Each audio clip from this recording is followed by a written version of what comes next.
اللہم صلی علی محمد وعلی آل محمد۔ بسم اللہ الرحمن الرحیم۔ ناظرین کرام، ذکر خدا چینل پر ایک اور نئی ویڈیو کو لے کر آپ کی خدمت میں حاضر ہوئی ہوں۔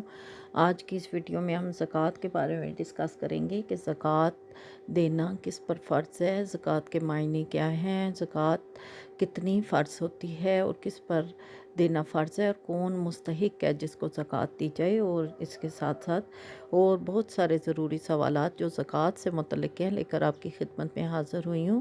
ویڈیو شروع کرنے سے پہلے ہمیشہ کی طرح میری ایک درخواست کے چینل پر اگر نئے ہیں تو چینل کو ضرور سبسکرائب کریں، ویڈیو کو لائک اور شیئر کرنا نہ بھولا کریں تاکہ اللہ تبارک و تعالیٰ اس کام کو ہمارے لیے صدقہ جاریہ بنا دے اور ہمارے علم میں اضافے کا ذریعہ بنے۔ آمین اللہم آمین۔ آئیے ویڈیو کو شروع کرتے ہیں۔ بسم اللہ الرحمن الرحیم۔ زکوٰۃ کی اہمیت کا اندازہ اس بات سے آپ لگا سکتے ہیں کہ قرآن مجید فرقان حمید میں اللہ تبارک و تعالیٰ نے نماز اور زکوٰۃ کو ایک ساتھ 32 مرتبہ ذکر فرمایا ہے۔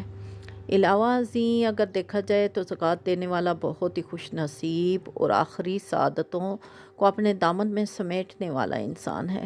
اگر زکوٰۃ کی فرضیت کے اوپر ہم بات کریں تو زکوٰۃ کتاب و سنت سے ثابت ہے۔ اللہ عز و جل نے قرآن پاک میں ارشاد فرمایا ہے وَآقِمُوا الصَّلَاةَ وَآتُوا الزَّکَاةَ، یعنی نماز قائم کرو اور زکوٰۃ دیا کرو۔ اس کے بارے میں اگر ہم احادیث کا حوالہ لیں تو حضرت سیدنا عبداللہ بن عمر رضی اللہ تعالیٰ عنہ روایت کرتے ہیں کہ رسول اللہ صلی اللہ تعالیٰ علیہ وآلہ وسلم نے ارشاد فرمایا، مجھے اللہ عز و جل نے اس بات پر مامور کیا ہے کہ میں لوگوں سے اس وقت تک لڑوں جب تک کہ وہ یہ گواہی نہ دے دیں کہ اللہ عز و جل کے سوا سچا معبود کوئی نہیں اور محمد رسول اللہ صلی اللہ علیہ وآلہ وسلم اللہ کے سچے رسول ہیں، اور اس کے ساتھ ٹھیک نماز نہ پڑھ لے اور زکوٰۃ ادا نہ کر لے۔ بس آپ صلی اللہ علیہ وسلم نے فرمایا کہ اگر وہ یہ کام کر لیتا ہے، یعنی اللہ تبارک و تعالیٰ کو سچا برحق معبود اور محمد صلی اللہ علیہ وسلم کو اس کے رسول مان کر نماز اور زکوٰۃ کے اوپر پابند ہو جاتا ہے تو اللہ تبارک و تعالیٰ فرماتے ہیں کہ اس کی مال اور جانیں محفوظ ہو جائیں گی۔ اس کے علاوہ حضرت سیدنا معاذ رضی اللہ تعالیٰ عنہ کو یمن بھیجا جاتا تھا اور فرمایا جاتا تھا کہ اللہ تبارک و تعالیٰ کا حکم جو ہے لوگوں کو پہنچاؤ اور ان کے سامنے یہ پیش کرو کہ ان کے مالوں میں زکوٰۃ فرض ہے، یعنی یہ مالداروں سے لے کر فقراء کو دی جائے۔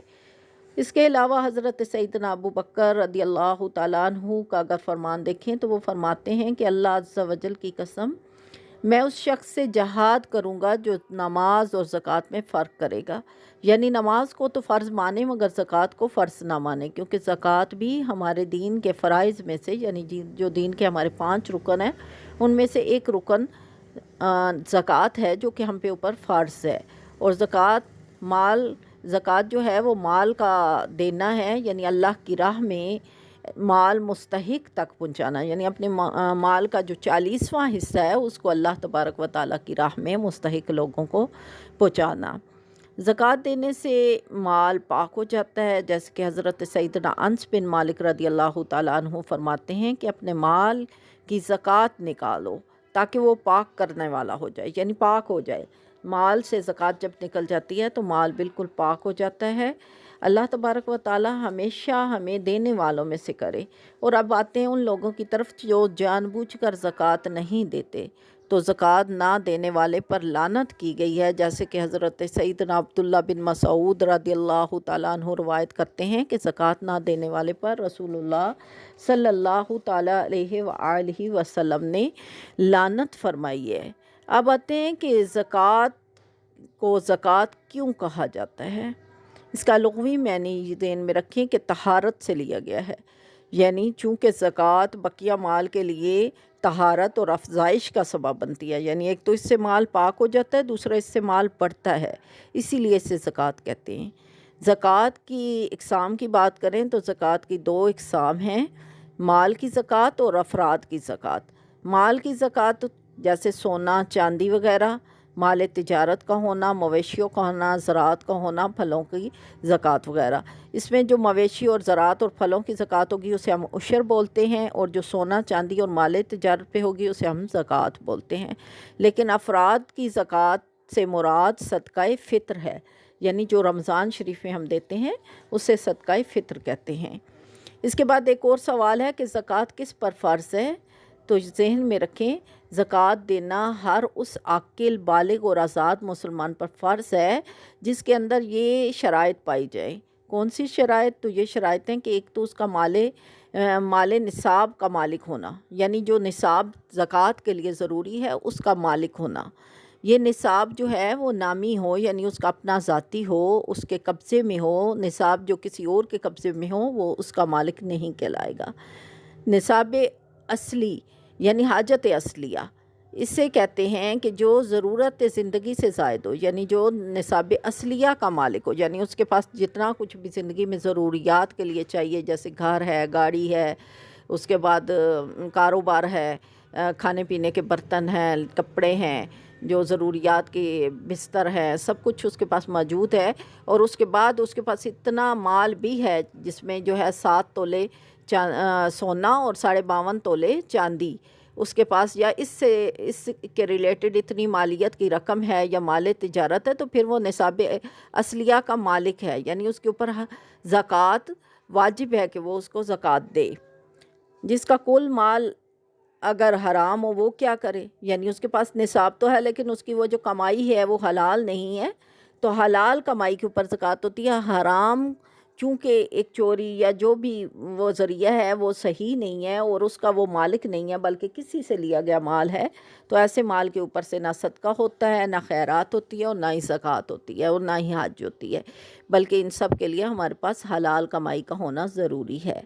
حاجت اصلیہ کسے کہا جاتا ہے؟ تو اس سے مراد وہ چیزیں ہیں جن کی عمومی انسان کو ضرورت ہوتی ہے اور ان کے بغیر گزر اوقات میں شدید تنگی اور دشواری محسوس ہوتی ہے، جیسے رہنے کا گھر، پہننے کے کپڑے، سواری۔ اسی طرح اگر علم دین حاصل کرتے ہیں تو آپ کے پاس دین کی کتب کا ہونا، پیشے کے متعلق اگر آپ کا کوئی بھی پیشہ ہے اس کے پیشے کے متعلق آپ کے پاس پورے اوزار کا ہونا۔ پھر اس یہ ہے کہ زکوٰۃ کس طرح دی جائے، یعنی قمری مہینوں کے اعتبار سے یا شمسی۔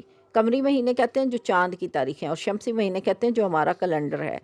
تو سال گزرنے میں قمری مہینوں کا حساب ہوگا زکوٰۃ کے لیے۔ قمری مہینوں کے حساب سے جب آپ کے مال پاس آیا تو اس کے ٹھیک جو ہے 1 سال کے بعد آپ کے اوپر زکوٰۃ آئی۔ اب سوال یہ پیدا ہوتا ہے کہ زکوٰۃ کتنی آئے گی؟ تو نصاب کا 40واں حصہ، یعنی 40واں حصہ مطلب 2.5% زکوٰۃ کے طور پر دینا ضروری ہوگا، ٹھیک ہے؟ تو یہاں پر یہ مسئلہ بھی ذہن میں رکھ لیں کہ زکوٰۃ جو ہے وہ مال کا 40واں حصہ ہونا چاہیے۔ اس کے بارے میں کافی ساری مشکلات کا ہم لوگ شکار ہو جاتے ہیں کہ زکوٰۃ جو ہے وہ کتنے حصے میں ہوتی ہے۔ ایک کے بعد اور سوال ایک یہ نکلتا ہے کہ زکوٰۃ دی کس کو جائے، یعنی کیا بیوی جو ہے وہ زکوٰۃ شوہر کو دے سکتی ہے یا شوہر بیوی کو زکوٰۃ دے سکتا ہے؟ تو نہ شوہر بیوی کو زکوٰۃ دے سکتا ہے، نہ بیوی شوہر کو زکوٰۃ دے سکتی ہے۔ اب یہ ہے کہ بیوی کے پاس اگر اپنے زیورات وغیرہ ہیں تو کیا اس کی زکوٰۃ شوہر دے گا؟ نہیں، اس کی زکوٰۃ بیوی دے گی، اور اگر شوہر دے گا تو بیوی کی طرف سے ادا نہیں ہوگی، بیوی کو خود اس کی زکوٰۃ دینی پڑے گی، اور اگر اس کے پاس پیسے نہیں ہیں تو وہ اسی سونے میں سے کچھ سونا زکوٰۃ کے طور پر دے گی، ٹھیک ہے؟ اس کے بعد اب آتے ہیں کہ زکوٰۃ کن لوگوں کو دی جاتی ہے؟ تو مساکین، فقیر، عامل، رکاب، غارم، فی سبیل اللہ اور ابن سبیل یا مسافر، یہ ان لوگوں کو آپ زکوٰۃ دے سکتے ہیں۔ اب آتے ہیں فقیر کون ہے؟ فقیر وہ ہے جس کے پاس کچھ نہ کچھ مال ہو مگر اتنا نہ ہو کہ وہ نصاب کو پہنچ جائے۔ نصاب سے مراد یہ کہ اس کے پاس اتنا نہ ہو جس کے اوپر زکوٰۃ لگتی ہو، بلکہ ضروریات زندگی کا کچھ نہ کچھ سامان ہو مگر کچھ نہ کچھ نہ ہو، یعنی کسی چیز سے وہ محروم ہو تو آپ اس کو زکوٰۃ دے سکتے ہیں۔ اسی طرح مسکین وہ ہے جس کے پاس کچھ بھی نہ ہو، یہاں تک کہ کھانے کے برتن ہو اور پہننے کے کپڑے بھی نہ ہوں، تو ایسے شخص پر سوال جائز ہے، وہ سوال کر سکتا ہے۔